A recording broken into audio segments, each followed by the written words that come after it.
Good afternoon, class. So today we're going to continue our discussion about the age of American imperialism, and we left off at the end of the Spanish-American War, and we're going to talk about a question that was on the minds of a lot of Americans at the time, which was that the war is over, the U.S. now has control of the Philippines, and what should we do with it? Should we... There were voices at the time saying that we should give the Philippines back to the Filipino people. There were people saying that we should take control of the Philippines and use it as a port to trade with China. There were people saying we should give most of it back, but maybe we open a military base in Manila Bay. So there are a lot of different arguments going around. So today we're going to do an activity where you guys are going to be congressmen. It's going to be a role-playing activity, and you're going to be on the Senate floor right after the Spanish-American War, and you're going to argue with one another and try to persuade one another about what you think the United States should do with the Philippines. Before we get to that, we're going to do a short activity. Because we are going to be making arguments today, I want to take a minute and talk about what makes a good argument and what makes a bad argument. So to do that, I have a list of 4 arguments for you on the board, and I will read them aloud, and you can silently read to yourself afterwards.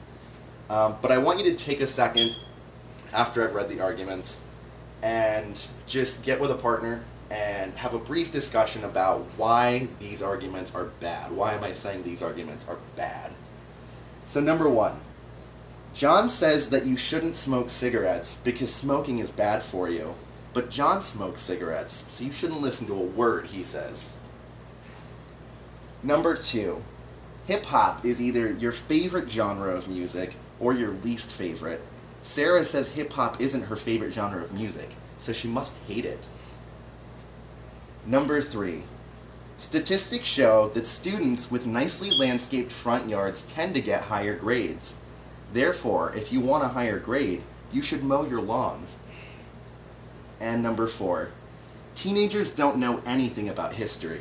Emma is a teenager, therefore Emma doesn't know anything about history. So, why don't you get with a partner and just talk briefly about why you think those are examples of bad arguments.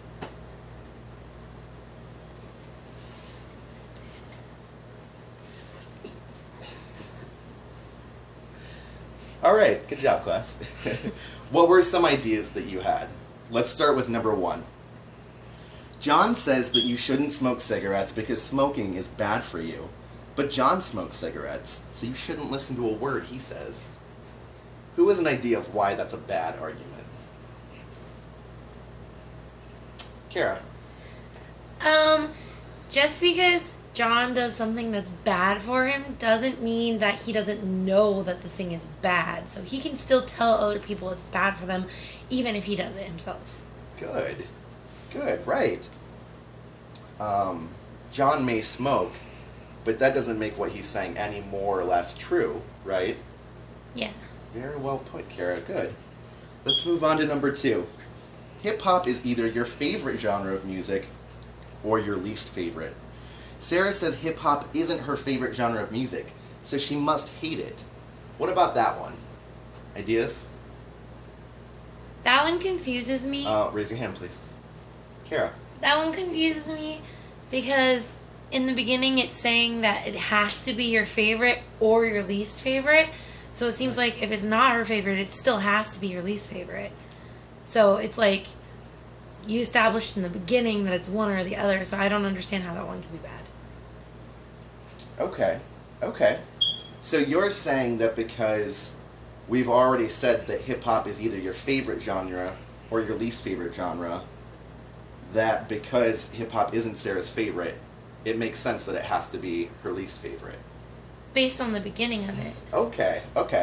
But let's not assume that everything that these people are arguing is true.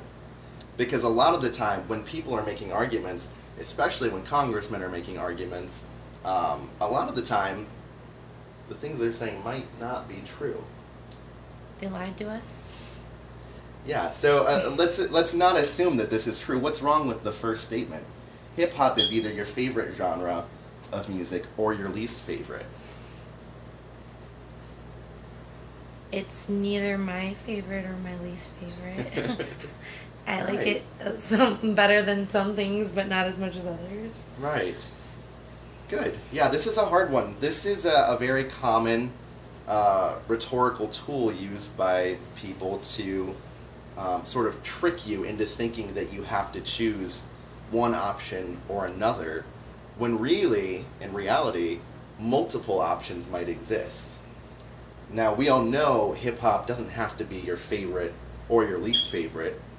You can kind of like hip-hop.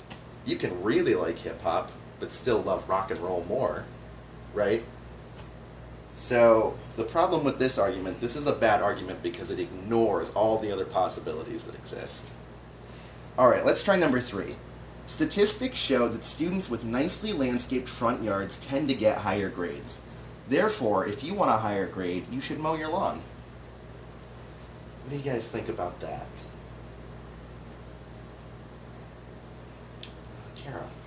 I don't see how a lawn can have anything to do with somebody's grades.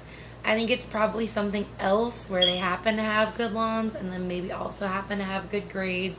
But I don't think it's the grass causing them to have good grades. Because Good. a lot of people mow lawns that dropped out of high school and they still, have really pretty lawns. That's a good point. Yes, yes. Okay, so yeah, I think you're right about that. What do we know about students who probably have really nicely landscaped front yards? What kind of people would have really nicely landscaped front yards? Rich people. Rich people? Yeah, people who could afford to hire landscapers, right? And do rich people have more access to better neighborhoods, better schools, private tutors, things like that? They probably just buy test scores for their kids.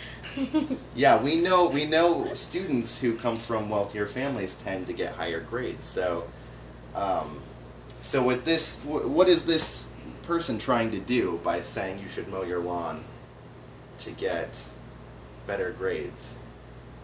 Make it seem that the lawn causes the better grades. Right.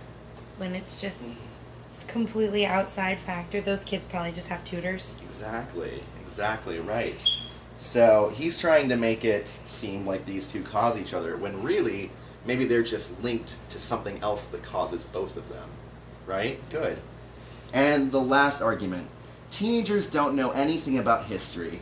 Emma is a teenager, therefore Emma doesn't know anything about history. What's wrong with that argument? Teenagers can know lots of stuff. Right. So this one is just based on something that's not true, right? Yeah. Good.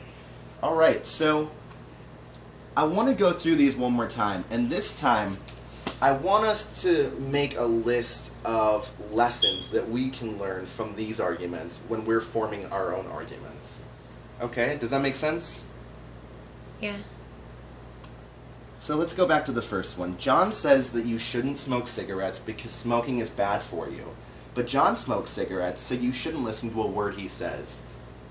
What's a lesson that we could learn from that bad argument?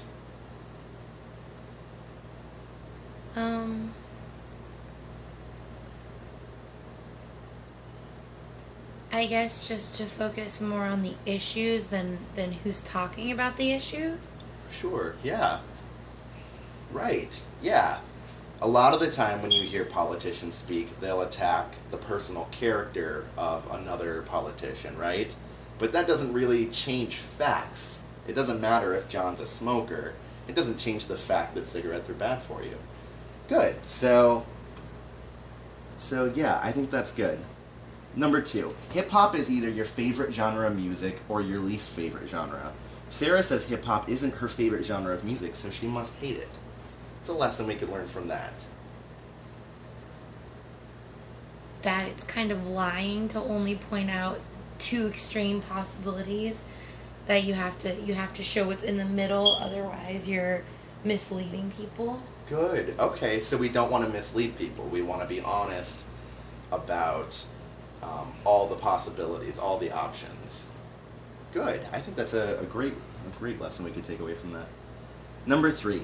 Statistics show that students with nicely landscaped front yards tend to get higher grades. Therefore, if you want a higher grade, you should mow your lawn. What's a lesson we could learn? Maybe hiring a landscaper, because then you'll give us really good test grades. No, maybe just that just because two things happen at the same time doesn't mean that one of them caused the other thing. Okay, yeah. So, a good argument, well, how would you phrase that? A good argument. A good argument looks for something that really causes the other thing. Good, yeah. Yeah. I think that's good. A good argument should be logical, right? Yeah. Yeah. Okay, finally. Teenagers don't know anything about history. Emma's a teenager, therefore Emma doesn't know anything about history. What's a lesson we could learn from that? Well, that one seems like if the beginning is true, then the rest of it makes sense, but it's just a lie. So, I guess just not to lie. Yeah, a good argument doesn't lie. A good argument is rooted in fact, right? Good. And we could take that even further, actually. How do you prove a fact when you make an argument?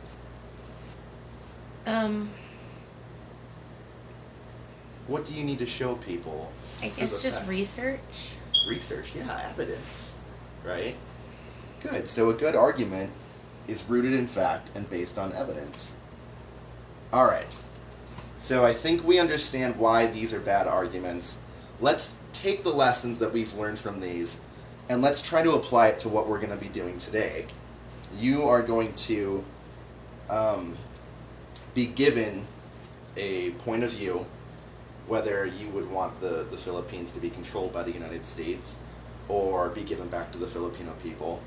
And you are going to make an argument that supports that point of view. So how could we use some of the lessons that we have learned from these bad arguments for the arguments we're going to be making today? For example, a good argument is logical. How could we use that? I guess you can't just state your opinion. You have to give a lot of reasons why other people should agree with your opinion. Okay. So, if you give us a point of view about the Philippines, then we can't just state that point of view. We need to explain why that makes sense. Right. Okay, good. A good argument is rooted in fact. How can we use that to improve our arguments? I guess we have to do research.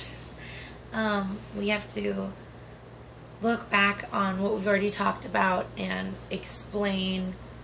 You know, like if history is supposed to repeat itself, then I guess we can use something from the past and show how it did or didn't work before or with other countries, and then we can talk about whether or not we think that's going to happen again. Sure. Good. All right, and lastly, a good argument has evidence to support it.